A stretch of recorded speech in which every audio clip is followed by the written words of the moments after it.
आगे बढ़ेंगे और खबर शामिल करेंगे हमारे ब्यूरो चीफ अजीम चौधरी की रिपोर्ट के मुताबिक, जहां पर नई दिल्ली में 88 साला रिकॉर्ड टूट गया। नई दिल्ली में बारिश का 88 साला रिकॉर्ड टूट गया। निज़ामे जिंदगी दरहम बरहम।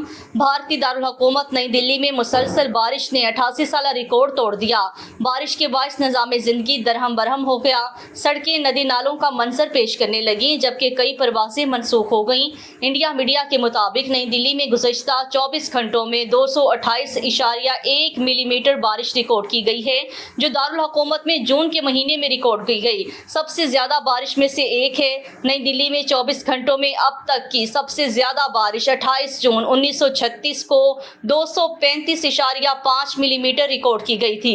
माहिरीन का कहना है कि 1936 में जून के महीने में 235 मिलीमीटर बारिश हुई थी और अब जून के एक दिन में 228 मिलीमीटर बारिश रिकॉर्ड की गई। भारतीय मीडिया के मुताबिक नई दिल्ली में शदीद बारिश के बायस जुमे की सुबह एयरपोर्ट की छत का एक हिस्सा गिर गया, जिसके नतीजे में एक शख्स के हलाक होने की तस्दीक हुई है, जबकि 2 अफराद जख्मी हैं, जिन्हें फौरी इब्तदाई तिब्बी इमदाद के लिए अस्पताल मुंतकिल कर दिया गया है।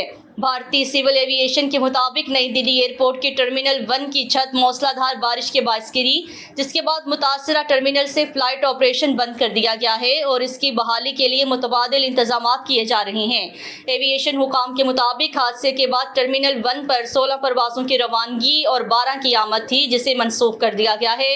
याद रहे कि भारतीय दारुल हुकूमत गुज़श्ता चंद माह से शदीद गर्मी और हीट स्ट्रोक की लपेट में है और गर्मी के बाद नई दिल्ली में बहुत सी अमवात भी हुई हैं।